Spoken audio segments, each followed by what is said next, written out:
Alright, so this is going to be a video on the homie Trayvon Martin and his whole situation. Um,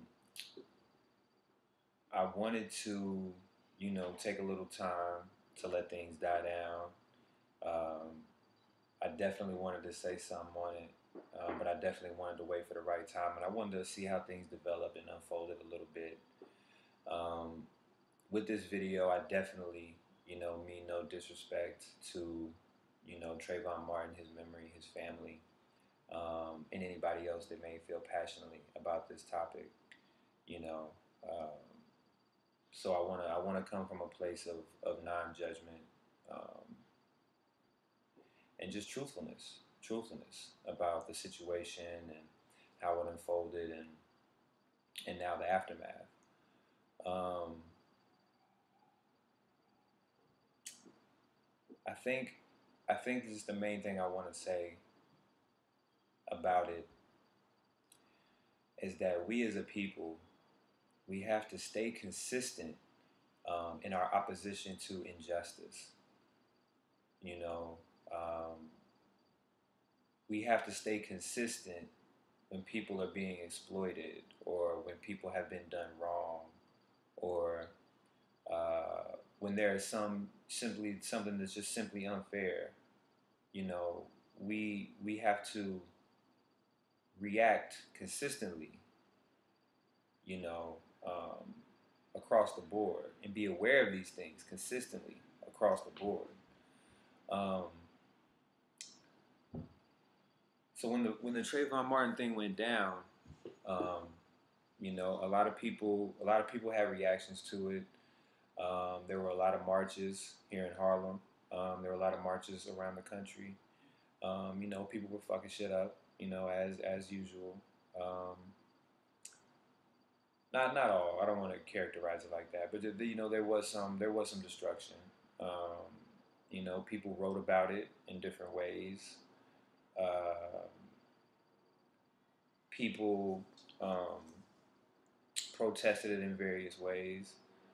Um, but what I just want to ask a question of has what has changed so that that momentum has died down.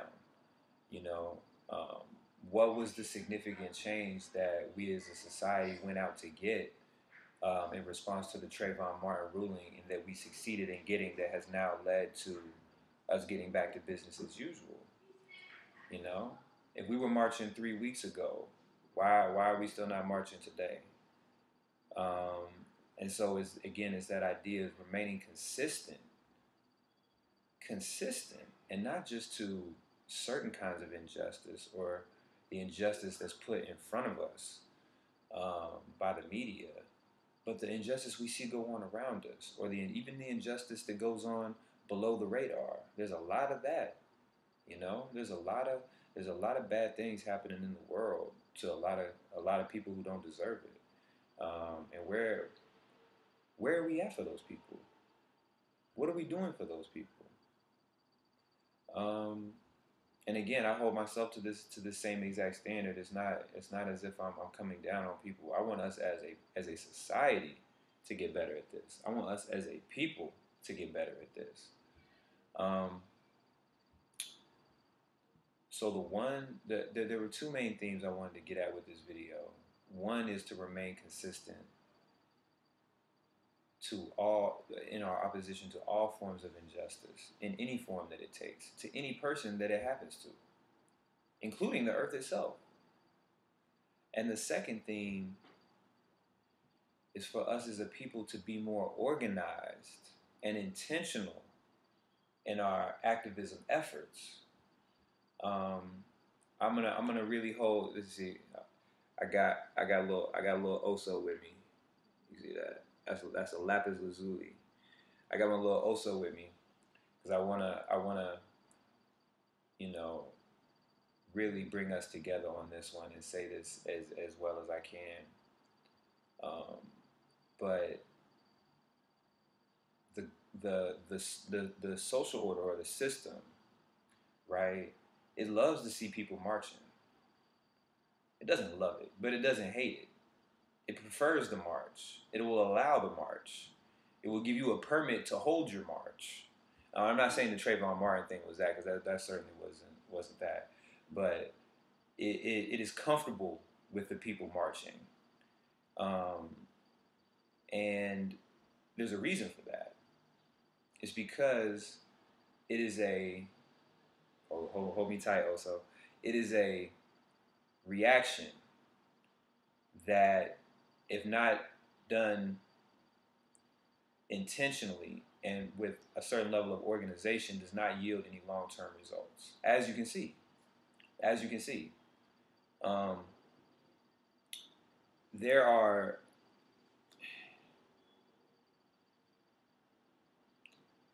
different levels to social activism, but in order to really make a sustained change, you have to have a clear, we have to have a clear vision of what we want, who can give it to us, and how to follow up and follow through and make sure certain things are implemented. You know what I mean? So, for example, instead of marching around Harlem, you know, just, marching or whatever, or marching wherever around whatever city, what if we really get together, strategize on what it is that we want as far as public policy is concerned, and the execution of that public policy is concerned within our community?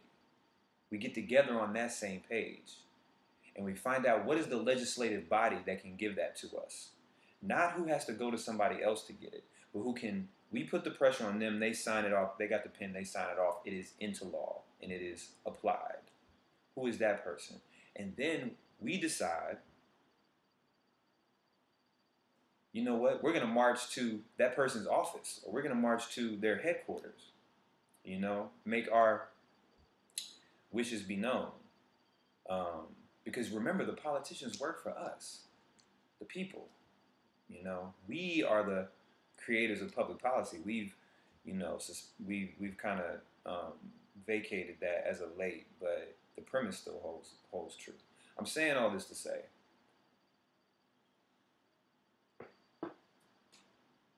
we have to be more organized in our social activism initiatives.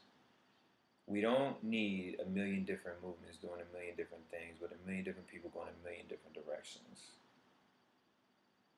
We need to just figure out a common ground and things that benefit each party involved, which can be some very easy and basic things, and then really get organized around it, and then really put some initiatives in place. Random acts of social activism are good, but they lack staying power. Okay? So, people were outraged at the Trayvon Martin. But nothing has changed. Nothing has changed. Young men of color, young black men, young Latino men, and it's not even really constricted by race anymore.